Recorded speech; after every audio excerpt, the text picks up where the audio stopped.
हो सकता है, ये आप सब जानते हैं। जी बिल्कुल, ये एक गंभीर विषय तो डेफिनेटली है ही है। और मैं अपनी सरकार से अनुरोध करूंगी कि जिस तरह से वो अभी तक हमें सपोर्ट करते आए हैं, पहले से ही उन्होंने कोविड के समय पे नया आउटब्रेक था, बहुत ज्यादा मेहनत करी थी हमने चीजों को हैंडल करने के लिए। तो अभी जैसे ये अभी अभी शुरुआत है, तो चीन की बातों पे अभी इतना भरोसा ना करके पहले से ही हम उस तरह से सतर्कता बरतें और उस तरह से सारी फैसिलिटीज को इस तरह से मजबूत रखें कि कहीं पर भी कोई लूप होल ना रह जाए, और हम रेडी रहें इस आउटब्रेक को यहाँ तक अगर ये आता है तो हैंडल करने के लिए। ठीक है, मयंक जी भी हमारे साथ बने हुए हैं।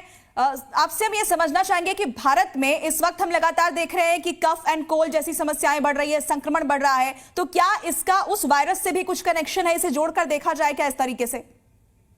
अभी ये बहुत जल्दी होगा अगर हम लोग इसको इंडिया में लिंक करेंगे, क्योंकि अभी इस समय हम लोग देख रहे हैं फ्लू, कॉमन कोल्ड और इन्फ्लुएंजा, इस सब का काफी सर्ज है। बच्चों में आरएसवी इन्फेक्शन, इस सब का काफी सर्ज है, और जो कि एक्सपेक्टेड होता है इस टाइम के आसपास में। सेकेंडली, पोल्यूशन का इफेक्ट भी है। दिल्ली एनसीआर की अगर बात करें तो अभी हमें पैनिक होने की आवश्यकता नहीं है, लेकिन यकीनन अगर किसी को फैमिली में फीवर, कफ, इस टाइप के सिम्टम है, तो एक अपने आप में ही हमारी भी जिम्मेदारी बनती है कि हम उस चीज को प्रोटेक्ट करने के लिए, कम्युनिटी को प्रोटेक्ट करने के लिए मास्क लगाएं, और बहुत ज्यादा ग्रुप मयंक जी, में लेकिन बहुत ठीक है, राजीव जी से मेरा एक सवाल है। राजीव जी, क्योंकि अगर हम बुरहान की जिस तरीके से वहां की लैब्स की अगर हम लगातार बात करें, वही वो लैब है जहां से कोविड का वायरस निकला था, और वही वो लैब है जिसमें एक बार फिर से एचएमवी वायरस की बात की जा रही है।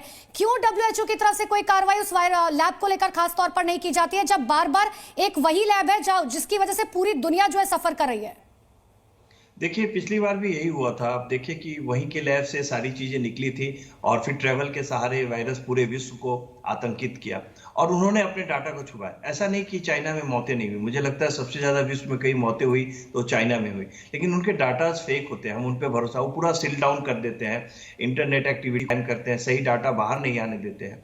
मुझे लगता है विश्व को एकजुट होना चाहिए, और ट्रंप सरकार जो आ रही है, ट्रंप के आने से मुझे लगता है, बिकॉज ट्रंप हम लौटेंगे आपके पास, कुछ और जानकारी आपके जरिए दर्शकों तक पहुंचाएंगे, लेकिन इस बीच हम अपने दर्शकों को बता दें कि वायरस का पता कैसे चला है। दरअसल देखिए, सोशल मीडिया पर वीडियो वायरल हुआ, जिसके बाद इसकी जानकारी जो है वो दुनिया के सामने आई है। वीडियो में अस्पतालों में काफी हद तक भीड़ नजर आई। आप ये समझ लीजिए, ये शर्मनाक चालबाजी चीन की कि ऐसे में भी अभी भी जो है आंकड़े छिपाने की कोशिश। वो तो सोशल मीडिया पर वीडियोस वायरल हुई, तब लोगों को पता चला। सभी मरीजों में फ्लू जैसे लक्षण दिखाई दिए, बड़ी संख्या में लोग हॉस्पिटल्स पहुंचे हुए हैं। चीन के कई इलाके हैं जहां पर वायरस का असर देखा गया है, बीजिंग, चोकिंग, साकी, कई ऐसे इलाके हैं जहां पर इमरजेंसी भी लगा दी गई है, और सभी मरीजों में सिर्फ एक ही वायरस, वो था एचएमपी वायरस, जो फिलहाल चीन में। इस बीच बड़ी खबर आपको बता दें, डब्ल्यूएचओ ने जानकारी मांगी है चीन से, वायरस के बारे में डिटेल्स मांगी गई है। संक्रमण की जानकारी चीन साझा करे, डब्ल्यूएचओ ने कहा है डिटेल्स मिलते ही अनुसंधान जो है वो तेज कर दिए जाएंगे। तो बड़ी जानकारी आपको दे रहा है, डब्ल्यूएचओ ने अब जानकारी मांग ली है। वर्ल्ड हेल्थ ऑर्गेनाइजेशन की तरफ से कहा गया है कि आप आंकड़े जारी करें। हालांकि पहले भी सबसे बड़ी बात यह है कि डब्ल्यूएचओ ने जानकारी मांगी थी, लेकिन झूठा डेटा चीन की तरफ से जारी किया गया था, ताकि उसके ऊपर प्रतिबंध पूरे देश की तरफ से, पूरी दुनिया की तरफ से ना लगाए जाए। डॉक्टर कर्णिका हमारे साथ लगातार बने हुए। कर्णिका जी, पहले भी तो हमने देखा है कि चीन जो है हमेशा झूठ बोलता है। कोविड में उसने कहा 500 लोगों की मौत हुई, जबकि आंकड़ा 5000 के पार था। जी बिल्कुल, आप सही कह रहे हैं। ये डेटा पे तो हम बिल्कुल डिपेंडेंट नहीं हो सकते, और डेटा पे अभी थोड़ी देर पहले भी मैंने यही चीज कही, और मैं फिर से यही कहना चाहूंगी कि डेटा उनका जो है डब्ल्यूएचओ की तरफ से ये डेटा मांगा गया है, बट फिर भी जो भी वो डेटा देते हैं, हमें उस डेटा पे भरोसा नहीं करना चाहिए, और हमें अपनी तरफ से सतर्कता बरतनी चाहिए, क्योंकि पहले हमारे पास एकदम पहले हिस्ट्री रही है सेम चीजों की, और कोविड के समय जो हाल हुआ है वो किसी से भी छुपा नहीं है, सबने वो चीजें देखी हैं। तो उनके डेटा पे सरकार से मेरा अगेन यही अनुरोध है कि उनके डेटा पे भरोसा ना करके खुद चीजों को मजबूत बनाए।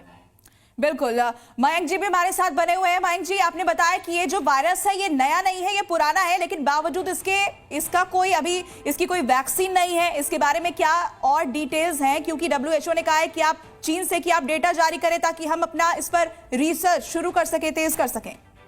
बिल्कुल, इस समय डब्ल्यूएचओ की काफी जिम्मेदारी बनती है। अगर हम लोग पिछली बार भी देखें, मैं चीन और WHO दोनों का ही बेसिकली करूंगा कि उन्होंने 6 महीने का एक डिले आया था जिसमें हम लोगों को समझने में, और जब तक वो पूरे विश्व में फैल चुका था। बहुत जरूरी है एक ट्रैवल एडवाइजरी जारी करना, जो चीन से लोग आ रहे हैं उनको क्या क्या सिम्टम्स का मॉनिटर करना है, क्वारंटाइन अगर हम लोग पहले से ही उन चीजों को करके, अल्टीमेटली अभी चाइना में ही एक आउटब्रेक अगर नोटिस्ड है तो उसको हम कैसे अपने कंट्री में आने से रोक सकते हैं, उसके लिए अभी से ही कुछ दिशा निर्देश जारी करने होंगे। और इसका वैक्सीन का मेरे ख्याल से इसीलिए ही क्योंकि इतना सीवियरिटी इलनेस नहीं था, लेकिन अगर म्यूटेशन कुछ रिपोर्टेड है जो कि अगर चाइना को बताना चाहिए, WHO को भी उसमें रिसर्च करना चाहिए, अगर कुछ म्यूटेशन नोटिस है सीवियरिटी पॉइंट ऑफ व्यू से। बिल्कुल तो डॉक्टर मयंक, सीवियरिटी अभी नहीं है लेकिन सतर्कता बरतने की बहुत जरूरत है क्योंकि कोविड हम सब झेल चुके हैं, चीन की चालबाजियां हम सब देख चुके हैं। राजीव रंजन लगातार मेरे साथ बने। राजीव जी, एक बहुत कॉमन सा सवाल है हर किसी जनता के मन में कि खांसी जुकाम तो आजकल बहुत कॉमन है सर्दी के मौसम में, चाहे पूरी दुनिया की बात करें। ऐसे में किसी को कैसे पता चले कि ये कोई HMVP वायरस ना हो, कि वो जांच करवाने जाए लैब में या फिर डॉक्टर से संपर्क करे, क्योंकि आमतौर पर लोग घर में दवाइयां ले लेते हैं। जी हाँ, ऐसा अक्सर देखा जाता है, और खास करके अगर विंटर्स की बात करें तो अभी जैसे डॉक्टर साहब ने बताया कि RSV जो कि रेस्पिरेटरी सिंक्टियल वायरस है, जो कि सर्च पे है, पेशेंट्स आ रहे हैं। इसमें पेरेंट्स को मैं बताना चाहूंगा कि अगर आपके बच्चे में कॉमन कोल्ड कफ है, उसके ऊपर कोई भी सिम्टम्स आते हैं, यानी अगर सांस लेने की दिक्कत होती है या आप देखें कि बच्चा टॉक्सिक लुक है, लेथार्जिक है, डिटोरिएट कर रहा है, तो आपको अपने पेडियाट्रिशियन से सलाह लेनी चाहिए। यह एक पहला कदम है जिससे आप अपने बच्चे को सुरक्षित रख सकते हैं। डॉक्टर के संपर्क में जरूर बने रहें। ठीक है कर्णिका जी, एक सवाल ये है कि कोरोना में हमने देखा कि कोविड के कई म्यूटेशंस हुए जिसकी वजह से वो और ज्यादा डेडली होता चला गया। क्या इस वायरस के केस में भी ऐसा हो सकता है? जी बिल्कुल, इस वायरस के केस में हो सकता है ऐसा, इसीलिए पहले सारी चीजें प्रॉपर टेस्ट करके वैक्सीन आनी चाहिए, क्योंकि कोरोना के केस में हमने देखा कि वैक्सीन तो आती गई, पहले एक वैक्सीन फिर दूसरी वैक्सीन, फिर उसके भी बाद में कुछ सालों बाद साइड इफेक्ट्स थोड़े बहुत देखने को मिले। तो प्रॉपर टेस्टिंग के साथ अगर हम आगे बढ़े तो ठीक रहेगा, और अपनी तरफ से हम सतर्कता बरतेंगे ही। एंड डेफिनेटली ये चांस है कि इसके म्यूटेशंस आए। अब कितने सीवियरिटी पे आएंगे वो आगे ही हमें पता चलेगा। लेकिन डॉक्टर मयंक, वैक्सीन का तो तब पता चलेगा ना जब ये पता चले कि आखिर ये वायरस जो है वो कहां से पनप रहा है, इसकी वजह क्या कुछ है, क्योंकि पहले भी हम कोविड में देख चुके हैं कि आखिर। Creativity is the thread that weaves our dreams into reality.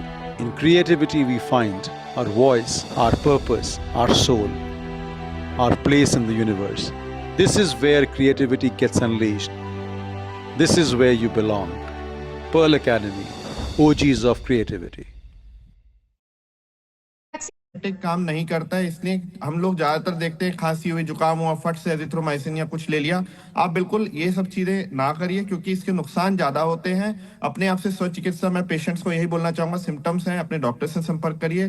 कोई भी दवाई अनावश्यक या एंटीबायोटिक का इसमें कोई रोल नहीं है। पैनिक नहीं होइए, डॉक्टर से संपर्क है, वो जरूरत समझेंगे, जरूर वो टेस्ट कराएंगे जिस चीज की भी जरूरत होती है।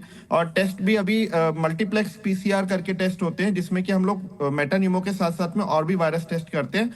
वो भी ज्यादातर वहां इंडिकेटेड होता है जहां पे निमोनिया, जिसमें कि बहुत ज्यादा सीवियरिटी हो या फिर जो पेशेंट ठीक नहीं हो रहे हो, वहां पे हम लोग ये करते हैं। जिनकी इम्यूनिटी लोअर साइड में हो, जैसे transplant, post transplant patient, cancer patient, steroids पे कोई पेशेंट चल रहे हैं, हाई डायबिटिक हैं, वहीं पे टेस्ट इंडिकेटेड है। तो अपने आप से सेल्फ टेस्टिंग का भी कोई फायदा नहीं है। चीन में सामने आया है कोरोना से भी बड़ा खतरा, HMVP वायरस से चीन के लोग बेहद परेशान हैं। और आपको बता दें कि चीन के लोगों में तेजी से ये वायरस फैल रहा है। HMP वायरस से काफी लोगों की जान भी जा रही है। पूरे देश में HMP वायरस की वजह से हड़कंप मचा हुआ है। तेजी से टारगेट करने वाला क्या ये वायरस है, क्योंकि मौत का जो आंकड़ा है वो बढ़ता जा रहा है। ह्यूमन मेटाप्रिन्यूमो इसका नाम है इस वायरस का, जिसकी वजह से चीन के लोग परेशान हैं और वहां पर लोगों की जान भी जा रही है। तो ये खबर आपके लिए देखना बहुत ज्यादा जरूरी है क्योंकि 2020 का वो वक्त याद कीजिए जब कोरोना की वजह से पूरे देश में हाहाकार मचा हुआ था। पूरी दुनिया को समझ नहीं आ रहा था कि आखिर क्या किया जाए, और वो वायरस निकला था तो चीन से। और एक बार फिर से एक वायरस ने दुनिया को डरा कर रख दिया है और वो है HMVP वायरस, जिसकी वजह से अब लोगों के लिए खतरा बहुत बड़ा बढ़ चुका है। सबसे ज्यादा बड़ी बात यह है कि ये जो खतरा है वो बच्चों पर असर पड़ रहा है।